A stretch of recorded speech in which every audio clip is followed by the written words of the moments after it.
reality is subject to influence. Once you realize that many of the natural laws we were told about while growing up were actually secondary laws that came from higher principles, higher laws, and are actually subservient to those ones, you start to learn that you actually can control reality and have way more influence over your reality than you were taught growing up. You can actually influence and control what's known as the thought field or the energy field and start to manipulate it and mold it in a certain way that produces completely new results in your life. Ultimately, when you learn what these natural principles are that we're going to go over in this video, and you use some of the techniques that I'm also going to give you, you can't help but start to see different results, more positive results, more beneficial results start to show up in your life. Now that might sound a bit general, but I'll tell you what this has done for me, and it's worked so well for my clients and peers and everyone else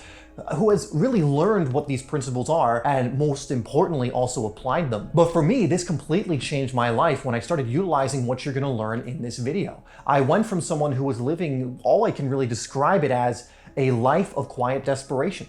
I wasn't doing the things I wanted to do. I felt miserable most days, and I felt like there was no hope for the future in a sense. And once I started to learn these principles and most importantly apply them, I found that I gained so much more freedom, time freedom, financial freedom, location freedom. I moved to a new country, basically as far away from where I grew up as I possibly could because I was drawn to doing so. I created a thriving business, got into a beautiful relationship, and to this day now I get to do things that I love all of the time. I get to do work that I love, helping people I love to help, and make a really good amount of money doing it. And I was able to get to this point through, again, utilizing what you're going to learn in this video. And again, this is only the beginning. There is really no limit to how far you can take this. And so when you learn how to control the thought field, control the energy field, when you learn how to exert your influence over it to start creating new results in your life, you're going to be looking at a very different life a few months from now or even sooner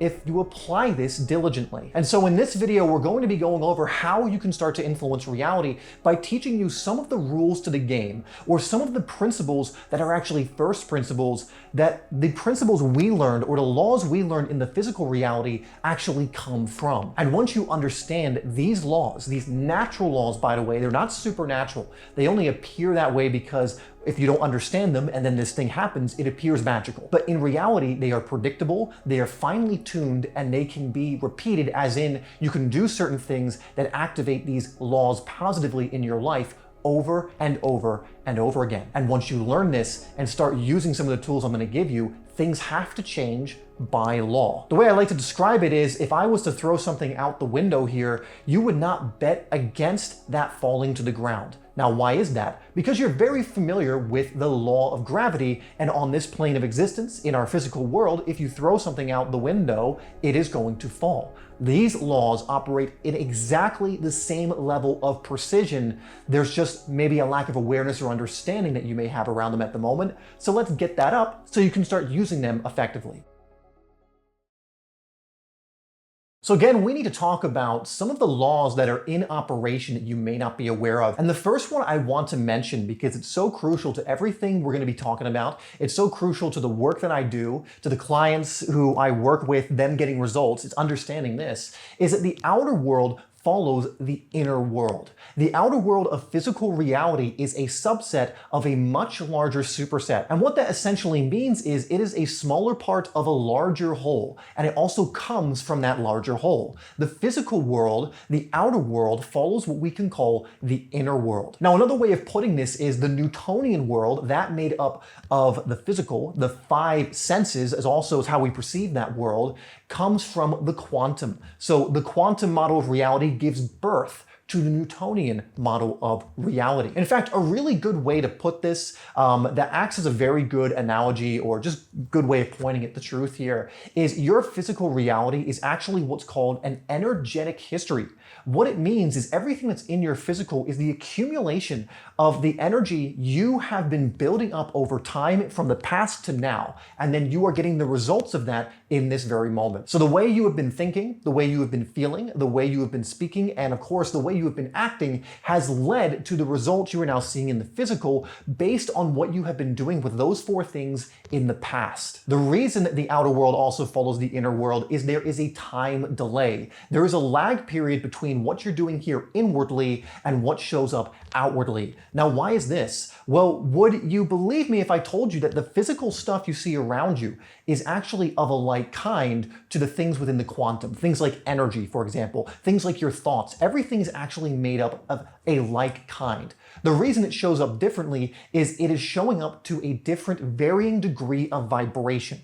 And so what that means is things in your physical world are actually a denser and slower rate of vibration, and therefore can be perceived by our 5 physical senses. In fact, if you had different kinds of senses and we went beyond just the 5 physical senses, you would also be able to sense things beyond the physical. In fact, people who are very intuitive or who have developed their intuitive abilities can start sensing things like energy, emotions, energy in motion, and more. And so the physical is a very dense rate of vibration, but if you actually go up the same pole all the way to the top, you are looking at energy, which is the fastest rate of vibration, and there is infinite variations and just other degrees in between. And so what I'm getting at here is the outer world is made up of very dense vibrations. It's a lot of energy kind of in place, moving in a way that can then be perceived with our 5 senses, while things further up the pole are of a higher and faster and more instantaneous vibration, which is what I'm trying to get at here. And therefore, things that happen in the inner world are fairly instantaneous.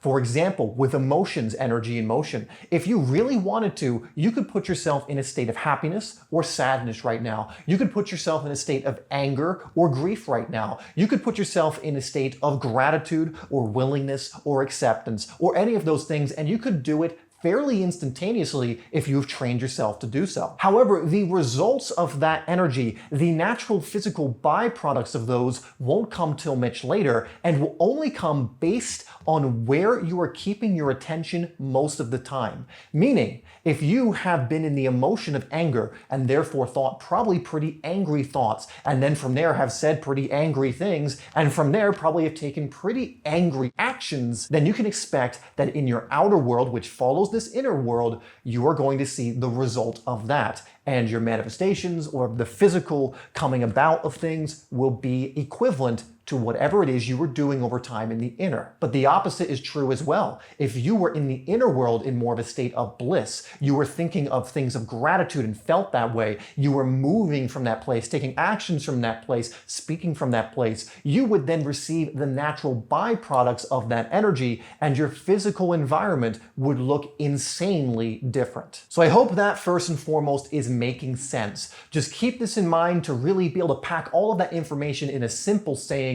the outer world follows the inner world. This is not theory, this is a law. Now, something else that ties into that is understanding how our reality and actually is, what its makeup is. And so again, would you be surprised to learn that reality, our reality, the universe, whatever you want to call it, is 99.999999% empty space / energy, and 0.00001% physical matter reality.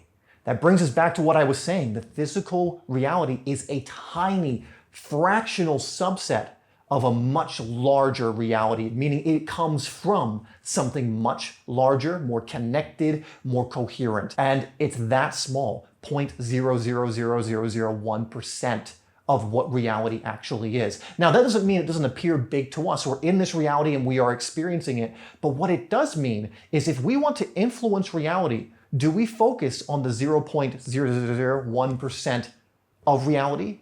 Or do we maybe turn our attention to the 99.9+% that makes up reality and literally gives birth to that tiny percentage that makes up physical matter reality? Do we give our attention to the outer world, which is that tiny percentage, and try and change our lives from there? Or do we perhaps shift our focus to the inner world that makes up that 99.9+%? In fact, there are even quotes from some of the most famous quantum physicists and physicists as well, that you can see within these quotes that they also believe, and from their research have seen, that there really isn't that much of a physical world, and it is born out of things that are non-physical. I think it's even Einstein said something to the effect of there is no out there out there. You know, you think of someone like Nikola Tesla as well, and he says if you want to know the secrets of the universe, think in terms of frequency, vibration, and energy. And I might mix up the order of the words there, but he didn't say think in terms of the physical. He said energy, frequency, vibration,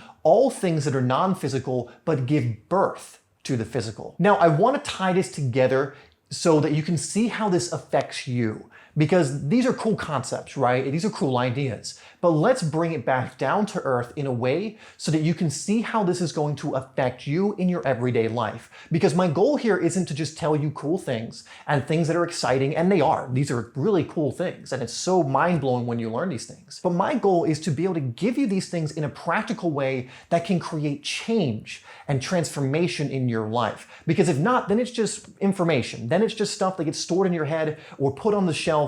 You know, it becomes shelf help rather than self-help, as one of my mentors would say. That was a cool thing, but you never actually use. So one last concept I want to give you is the idea of the three-part being, and that being you and me being a three-part being. And you are made up of three different aspects of yourself. And this is just one model, but one I find very useful. And that is the physical side of yourself, and that's very obvious. I'm in the physical side right now. I'm using my eyes, my ears, all my senses. I can see what's in here. I'm in a physical world. That much we're not debating of. However, you have two others, and we can call the next one the mental side of yourself. This is your, where your thoughts, your imaging, things that happen within your mind occur, right? That is the mental. It is also non-physical, right? Probably closer to physical than the next one we're going to go over, but it is non-physical. And then we have the spiritual side of yourself. And you can think of your spiritual side as your connection to something greater, your connection to a higher level of energy. And you can also consider it your emotional self. And why do I call it your emotional self? Because let's remember what emotion breaks down to. Energy in motion. And so you are a three-part being on all three planes of existence simultaneously, meaning you are activated on all three whether you know it or not. So how most people operate, again, is they operate from the physical, again, that tiny percentage of what reality is, and try and change from the physical. But the problem is that 99.9+% that makes up reality, that the physical is born from, is the mental and spiritual planes of existence. And so if you're not paying attention to these two parts of yourself, if you are not being intentional with these two parts of yourself, you are not going to see much change in your life, or it will come at a great cost. For example, of trying to force your way into things when, again, you could just pay more attention to the mental and spiritual side, get those into balance with your physical, and change the entire game for yourself. So when we're talking about influencing the thought field and the energy field, we're talking about now starting to influence your reality through the mental and spiritual planes of your existence. These are a part of you. Now, the way I want to make this practical is to tie in what we just talked about to this framework right here, and to understand that cause and effect, which we all understand on the physical plane, also occurs beyond the physical plane. There's a great principle of hermeneutics called correspondence, which basically says as above, so below, and so below, as above. Meaning, things that are occurring on the physical also occur in these higher planes, meaning cause and effect is activated and going on also in these planes. And I want to tie this together in a way where you see how the mental and spiritual affect the physical. Because again, like I mentioned, the physical is an energetic history, meaning what you are doing, the causes you are activating and dwelling in and really cooperating with in the spiritual and mental planes of your existence will then create the effects that show up in your physical, again, the energetic history. What emotions are you dwelling in and entertaining? How often are you connecting to that part of yourself? Are you in fear, guilt, shame, and these denser emotions more often? Or you enjoy bliss, gratitude, and those kinds of emotions more often? Again, not one all of the time. It's where you live versus where you visit, but which ones are you in? Now, where you are on that scale is going to influence your thoughts, on the mental plane of existence. All of these influence each other. And so what kind of thoughts are you having? Are you having thoughts about how you hate your boss, or maybe your spouse, or maybe that thing you have going on at work that's stressing you out? Do you have thoughts on how everything's going to go wrong and everything's going to play out to your disadvantage? Or do you have thoughts about how grateful you are for everything, how everything's going to go your way, how even when things don't look like you thought they would turn out, they're still going to work out to your advantage? These two different things will create two completely different realities because they will create new effects in your physical life. Now, as we're on correspondence, I will say that by doing one thing on any plane of existence starts to influence the other. This is why, for example, if you've ever heard of taking cold baths or saunas or doing things that feel good to the body, you also feel better mentally, you also feel better emotionally. Why is that? Because by doing something to the body, to the physical, and affecting that, it has correspondence on those two other planes. But this works from the other ones too. So for example, if you start feeling better and entertaining and dwelling in a better emotion, you're going to start thinking better thoughts that align to that and also feeling better in the physical. And it goes just basically with all of them are going to operate in this way. And so these are the laws I want you to be aware of because they make such a huge difference in your life. Keep in mind you are that three-part being, that the outer world follows the inner world. And when we start putting more attention on the inner world, we start using our powers of intention and attention more with that part of ourselves, we start getting better effects, better opportunities, people who will help us more and we can help them, better events, and more on the physical plane of existence. You start influencing the thought field and the energy field, and you start creating and molding the physical as a result. So now what are some things we can do to start influencing and controlling the thought or energy field? Well, I want to really focus, and that's the key word, on a particular thing here. And there's a great quote, and I'm trying to remember who it's attributed to, but it essentially goes, "A restless mind is easily swayed." It might be from the Buddha, it might be from the Dalai Lama, I can't remember. We'll pop it on screen if we can find it. But a restless mind is easily swayed. One reason people get so, these effects in their physical that they don't want is because they lack focus and are constantly distracted when it comes to their mental realm especially, which also leads to certain effects on their emotional realm, which then again cascades and flows downstream into their physical. And so when you are constantly distracted, when you are constantly giving your attention to a million different things, you're constantly giving your energy to a million different things, well, it's no wonder nothing is growing in your life that you actually want to grow in your life. Essentially, when you lack focus of thought, it is impossible to control the mental and spiritual parts of yourself so that you can move in a productive way towards your goals. And also keep in mind, if you go unconscious or fall asleep while awake a lot in your life, again, you're going to be easily swayed and hooked into multiple different things that are going to produce energetic histories that are not going to be to your liking. You also become easily influenced by outside forces, companies, politicians, all this kind of stuff, causes that then end up basically taking control of your thoughts and emotions. While if you instead stay awake and focused, you tune out the noise and start listening to the guiding signal from whatever you want to call it, higher source,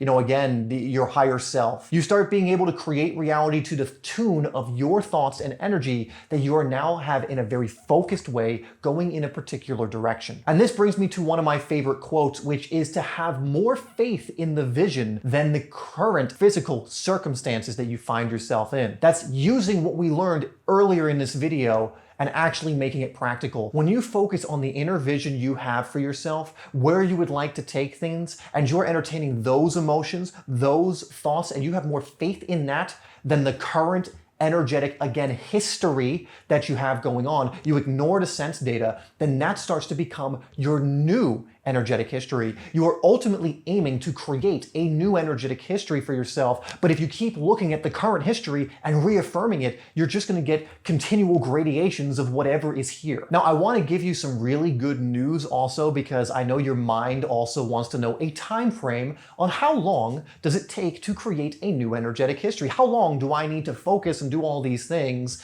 to have more faith in the vision than the current physical circumstances before I start seeing some changes? So there is something called the quantum to Newtonian transition point. And this is a real magical thing because it gives you a time frame in which you can expect for certain changes to start occurring. Now, I'm gonna just tell you exactly what it is and then explain it deeper. And so the quantum to Newtonian transition point states that 6 to 8 weeks of concentrated particle flow leads to dramatic changes in your physical life. Now, I want to break down what this means so you're very clear on this. Quantum just means you can think the inner world, the energetic realm.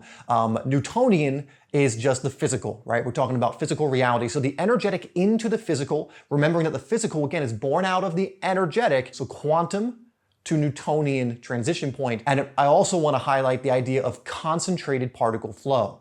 So this only happens, and you will only see dramatic changes in the physical if you have concentrated particle flow, attention, directed energy in a particular way, in a particular direction. Meaning if you're all over the place and you're distracted and all these different things, you're not going to get dramatic changes in your life. But you should take this as a huge positive because it only takes 6 to 8 weeks of concentrated particle flow in order for you to start seeing really big changes in your life. And this has been my experience and the experience of clients I've taken through these processes at a high level. And again, this is dramatic changes, so prior to those dramatic changes, you will actually start to see other changes occurring that we can consider maybe less dramatic, but still impactful. In fact, people who go through our EMF program, in the first few weeks already start noticing big changes and very noticeable things as they engage with this because we help them stay focused and have concentrated particle flow where they're not distracted all over the place. They're being held actually accountable to keep their energy, their thoughts, that spiritual realm of things, also the actions they take focused in a very particular direction. And I'm going to give you some tools that are going to help you to do this as well. But you can also check out the program to apply to see if it will be a good fit for you and learn more about it down below. So at first, with the quantum to Newtonian transition point, you may find that you're not able to have concentrated particle flow for those first 6 to 8 weeks. And this is normal because most likely for most of your life, you've not learned how to be truly focused on a particular thing, on a particular aim, having more faith in the vision in the current physical circumstances. That's a good way of describing this. If for 6 to 8 weeks, you have a majority of your focus, concentrated particle flow on the inner vision, doing the inner work, rather than the current physical circumstances, you will start to notice new opportunities, new people, new doorways opening up for you, new things moving from the nonlinear into the linear, from the quantum into the physical. Things are going to have to change by law. Remember, where your focus goes, energy flows. And where energy flows, expansion is created. So if you have concentrated particle flow in a particular direction and you dwell in a certain energy, in certain thoughts, then you will be compelled to move in accordance to those thoughts, to that energy in the physical, which is going to create certain results for you. And again, it can create incredibly dramatic results if you stay there long enough. The trap a lot of people fall into is they start doing a little bit of the work and they start taking one step forward, but then fall off and take one step back and then go, oh, this doesn't work. I've seen plenty of people who actually start getting some of those little results coming through and it's clearly working, but they stop with the concentrated particle flow after a week or two, if they even get to that point. You have to be truly committed to directing your attention, your thoughts, and your actions in a completely new direction, in harmony, in synchronization, for this to be activated powerfully. So as mentioned, I want to give practicality to this because I don't want this just to be concepts or ideas that, again, fill your head and are never used or become shelf help rather than self-help, right? We want to actually use these to create new effects, new results in our lives, right? And they will, absolutely, because these are laws you're tapping into. Now, the first tool I want to give you, and I'm going to give you essentially 2 tools here that are going to be so massive, and these are not going to be little things. These are things that you're going to do over time, but if you actually commit and do them, are going to activate pretty much everything else that we've talked about and are going to allow you to powerfully create, manipulate, and control and influence the thought and energy field to create new effects in your life. And the first one I call the mental diet. You have to understand that everything you're consuming, not just when you consume food, but also through your attention. What you are exposing yourself to is sending out a signal. And you're always sending out an energetic signature or signal 24/7. You can't get out of it, right? And so if you are consuming things that are, let's say, junk food for your mental diet, then that's what you're sending out and that's what you're going to receive back. In the same way that if you're trying to be physically healthy, but you're eating junk food all the time, which means you won't be healthy, it's the same for your spiritual and mental realm. If you're consuming junk media, if you're, watching movies and Netflix all the time that are usually calibrated at lower levels of energy and consciousness, if you're browsing social media and you're just in this frazzled state all the time, if you're sleeping awake a lot, if you're on TikTok, going like this just all day, you're not going to have concentrated particle flow, are you? And you're going to be hooked into a million different things that you don't know what their energetic calibration is or what their conscious level is, but you're being influenced by them. And so this is where the mental diet comes in. If you want to have a healthy spiritual and mental plane of existence realm for yourself, we have to clean up your mental diet. And so at first, this becomes a huge lesson of subtraction rather than addition. Now, addition is great, and I'll get into that too, but first, we need to start removing the things that are influencing your energy in a very negative way and are causing you to send out a signal that's very negative or very low conscious. Most movies, TV shows, and media out there, the vast majority is like junk food for the mental and spiritual planes of your existence. Most sitcoms or TV shows calibrate at levels of pride or gossip or drama. And that's great if you want more of those things in your life. Most movies, are fear-based, or they're going to be movies, again, with drama. Now, it doesn't mean all of them, but rule of thumb is to, instead of trying to be like, oh, what are all the bad movies and avoid them, look for what the good movies are, the high conscious movies, obviously, and watch them, right? There are going to be movies like that influence you, but there's way less of them than badly influenced movies or shows. And so you want to start cleaning up your mental diet, taking back more control of your attention, because again, where your focus or attention goes, energy flows. And so when you're watching a movie mindlessly, when you're scrolling on TikTok and doing all of these other things, where is your focus going? Because that's what's going to create that energetic signature that you're sending out. It's also going to influence your thoughts and how you think. And suddenly you'll be thinking of all these drama-based things. You might start getting paranoid thoughts. You might start getting a lot of fear-based thoughts, judgy thoughts, all this kind of stuff because of the media you are consuming in your mental diet. And so like we have to remove the junk food for the most part from our physical diet, to have a clean diet that serves us in our health, we need to do the same for our mental diet. And so my first suggestion is to look at all of the things you're consuming in that sense with your attention. And it's not just shows and TV, and it's also like the environment you put in. When you're having chats with people, was it very drama-based? All this kind of stuff. Make a list of what these are and work on starting to remove, or at the very least reduce and turn down the volume of your attention towards these things. Doing that alone is going to make a huge difference to the signature you're taking out or you're putting up there. And one other thing we're going to do then, in addition, is start adding better mental diet. And so this means when you are watching things, make sure it's stuff at a higher level of consciousness or facilitates your growth or is an energy you actually want more of in your life. So if you watch videos like that, that's great. Make sure you then take action based on these videos too. When you're taking inspired action, you're also sending out a certain signature that's very positive. Reading books. Books is one of the best ways to make sure you're getting a good energetic transference, because there are way more positive oriented books at a higher level of consciousness than there are movies or TV shows or things of this nature. So with your audios, your books, your videos, everything else, start creating a better diet for yourself. This also includes doing the inner work like meditation and visualization, because when you're engaged in these practices, which are activating the 99.9%, guess what kind of signal you're sending out. This is why you hear so many teachers recommending a meditation practice, or at least one of the reasons why,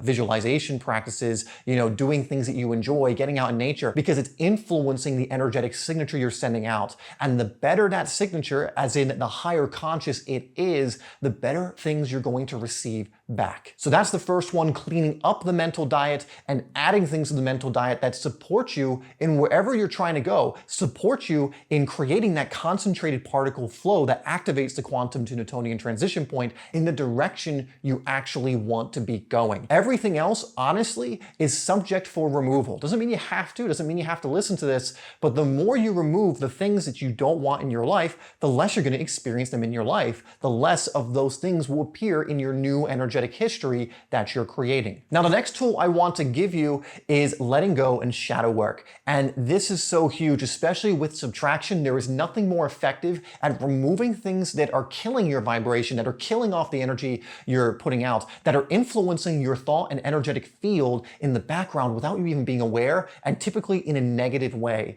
And letting go and techniques and shadow work is what allows you to essentially unclog the pipes so that better energies can flow through, which have been trying to get through, but there's all these blockages that have been preventing them from working their magic in your life. And so whenever I see someone who's doing self-development, but they haven't approached the letting go or shadow work, typically a lot of problems are occurring in their life because, again, until you remove these things, they're not going anywhere. So certain triggers and patterns and things you're holding on to, they're not just going to leave of their own accord until you shine the light on them and remove them, release them, or integrate them, allow them on their way. Now, I've actually created a video where I go over some of the best shadow work techniques. In fact, I go over a technique you're not going to hear in most places, and so I'm going to give you that in just a moment. And so as not to overwhelm you in this video with too much to do, because there are many other techniques I could give you to help you focus. For example, making sure you have a dream, DCA, objectives, all that kind of stuff, having a vision. I have videos that go over this too.